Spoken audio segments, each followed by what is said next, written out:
주님께서 여러분과 함께 마테오가 전한 거룩한 복음입니다.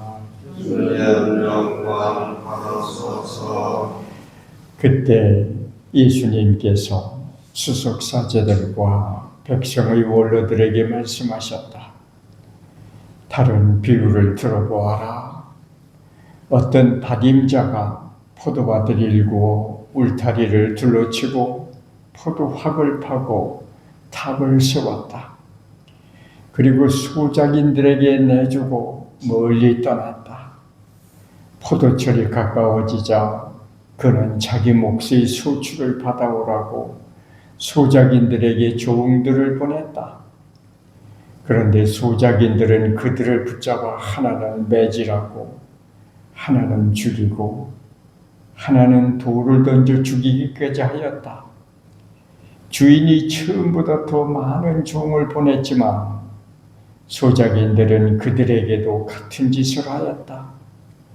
주인은 마침내 내 아들이야 존중해 주겠지 하며 그들에게 아들을 보냈다.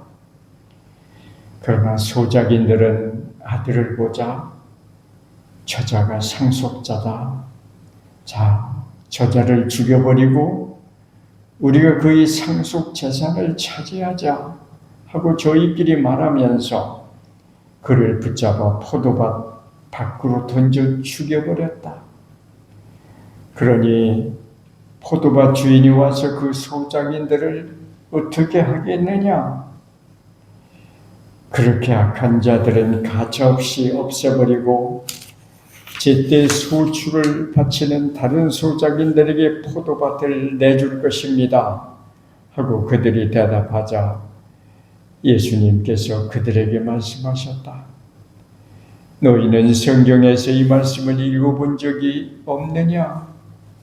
집 짓는 이들이 내버린 돌, 그 돌이 모퉁이의 머릿돌이 되었네. 이는 주님께서 이루신 일, 우리 눈에 놀랍기만 하네. 그러므로 내가 너희에게 말한다. 하느님께서는 너희에게 하느님이 나라를 빼앗아 그 소출을 내는 민족에게 주실 것이다. 수석사제들과 바리사이들은 이 비유를 듣고서 자기들을 두고 하신 말씀인 것을 알아채고 그분을 붙잡으려고 하였으나 군중이 두려웠다. 군중이 예수님을 예언자로 여겼기 때문이다. 주님의 말씀입니다. 그리스도님 함께합니다. 오늘 독서, 제1독서 창세기에서는 요셉과 형제들 이야기가 나오고 또 오늘 복음에는 하느님께서 우리를 구하시기 위해서 자기 아들까지 보내주셨지만 끝내 아들을 그리스도를 십자가에 못 박아 죽이고 없애는 그런 정말 장면이 나오고 있습니다. 이 두 개의 이야기가 내적으로 긴밀되어 연결되어 있습니다. 창세기에 나오는 요셉의 이야기는 창세기 후반부 37장서부터 나오는데 언제까지 끝나느냐? 창세기 50장 마지막까지 요셉 이야기로 가득 채웠어요. 오늘 나오는 요셉 이야기를 보면 형제들이 요셉을 잡아 죽이려고 그러죠. 자, 꿈쟁이가 온다 보면서 어떻게 되나 보자 하고 죽여서 아버지에게 요셉의 옷을 벗겨서 짐승의 피를 묻히고 요셉이 짐승이 잡아먹혀 죽었다고 얘기하자 이렇게 공모를 하는데 그 중에 제일 맏형인 루벤이 막죠. 그러지 말자. 우리가 죽일 것까지 있지 않느냐. 한 아버지 형제들인데 죽여서 뭐겠느냐. 죽이지 말고 저 웅덩이에 넣자. 물 없는 웅덩이에 그렇게 해서 요셉을 살려냅니다. 그런데 이 루벤은 나중에 형제들이 각자 자기 양을 치러 흩어졌을 때 몰래 꺼내서 아버지에게 돌려보내려고 그러죠.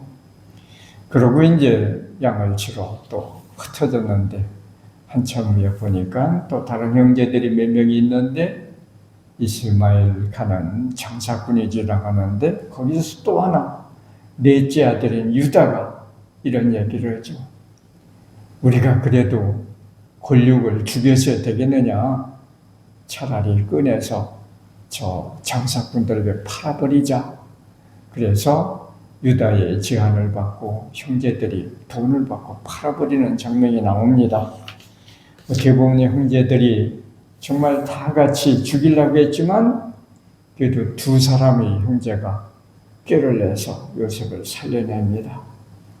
그러나 요셉의 마지막 얘기에 보면은 요셉은 그렇게 장사꾼에게 팔려갔지만 하느님과 함께 있기 때문에 하느님이 요셉을 잘 돌봐줬기 때문에 요셉은 에집도의 재상이 되죠.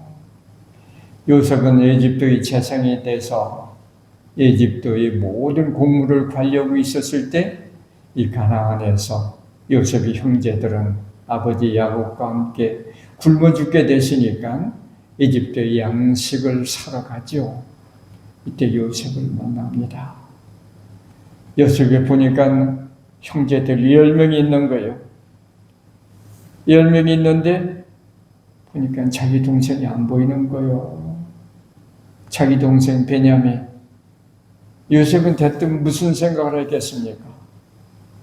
이 형들이 나를 팔아버리고 나를 죽이려고 하더니 이제 아버지께서 하나밖에 없는 마지막 내 동생을 아버지께서 특별히 사랑했었을 거니까 내 동생마저 죽였구나. 이런 생각이 드는 거죠. 그래서 요셉은 형제들에게 올가미를 씌우지 않습니까? 올가미들이 너희들이 여기 뭐들 하네? 너희들은 간첩들이다. 하고 그냥 못 나가게 하죠.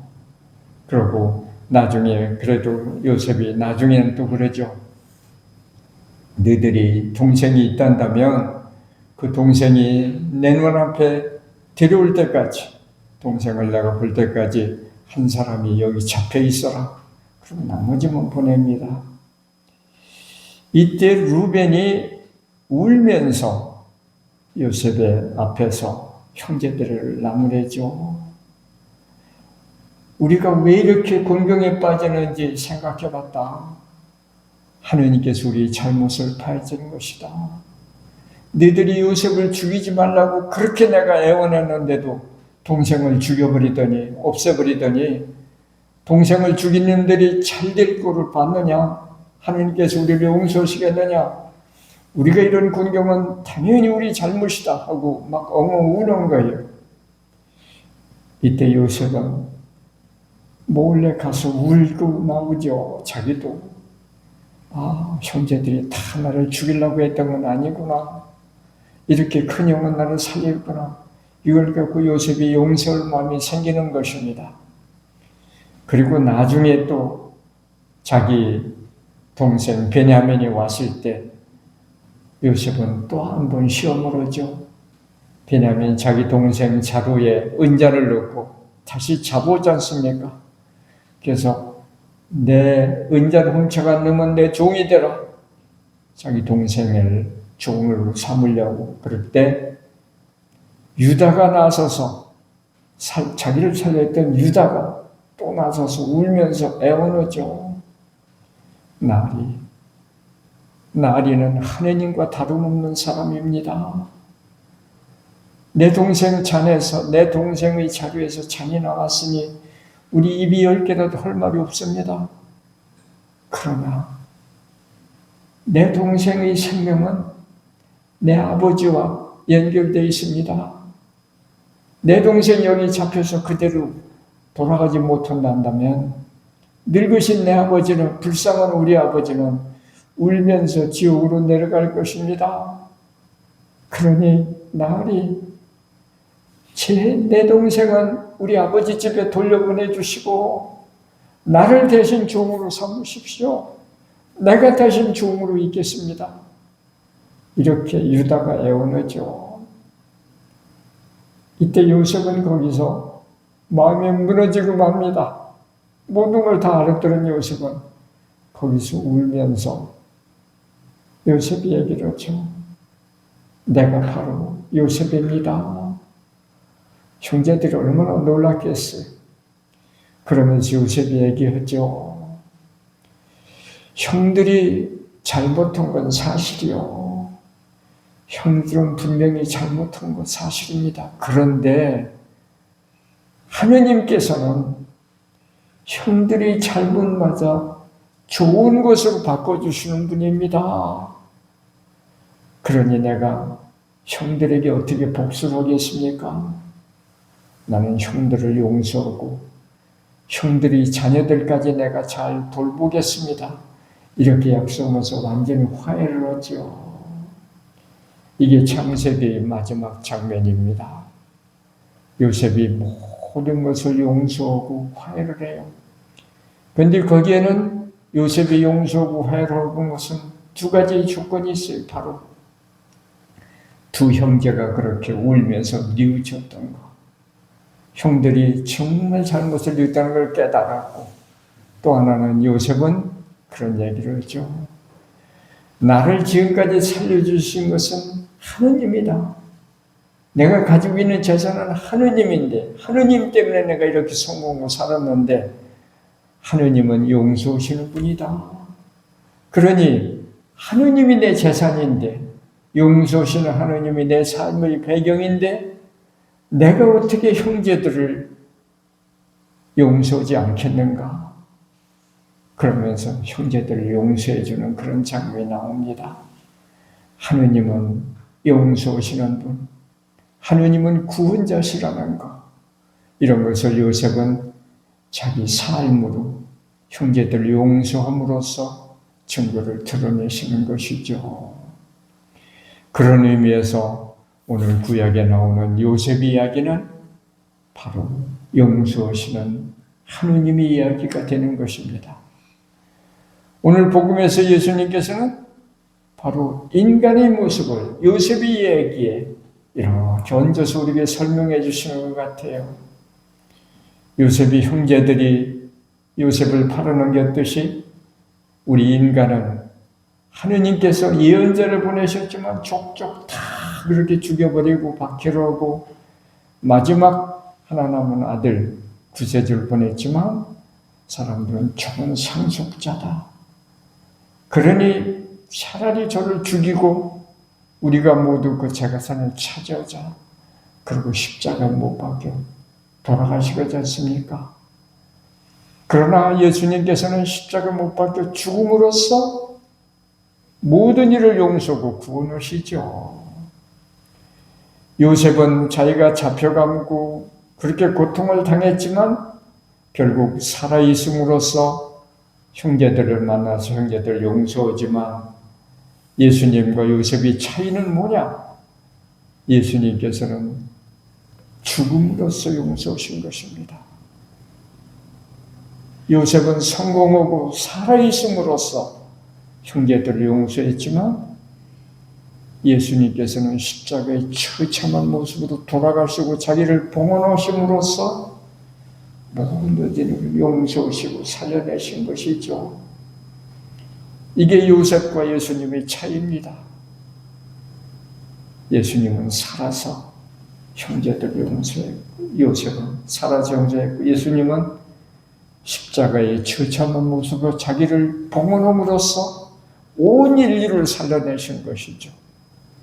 요셉은 자기 형제들을 살려냈지만 예수님께서는 자기 형제들이 아닌 온 인류, 자기 원수까지도, 자기를 죽인 사람들까지도 모두 구원을 이끄시는 구세주가 되신 것입니다. 그래서 우리는 오늘 구약의 요셉에게 숨어있는 그리스도의 모습을 새롭게 발견하고 참으로 그리스도께서 자기 죽음과 희생으로서 모든 이들을 구원하신 구세주라는 것을 다시 한번 묵상하면서 그 구세주의 길을 우리가 따라서 우리도 그런 하느님이 용서와 자비를 실천하고 그 하느님의 용서와 자비 속에서 우리도 구원되고 다른 사람도 구원의 은총을 받을 수 있는 그런 은총의 삶을 우리가 새롭게 받아들이도록 이 사순절 때 우리 마음을 다시 한번 이렇게 닫아보면서 하느님의 용서와 하느님의 화요의 하느님을 우리 삶의 근원으로, 요셉이 그런 용서의 하느님을 자기 삶의 근원으로 이렇게 생각하고 살았듯이 우리도 그런 용서와 구원의 하느님을 우리 삶의 근원으로 항상 간직하면서 살아갈 수 있는 그런 신앙을 기르도록 다짐하십시다. 아멘.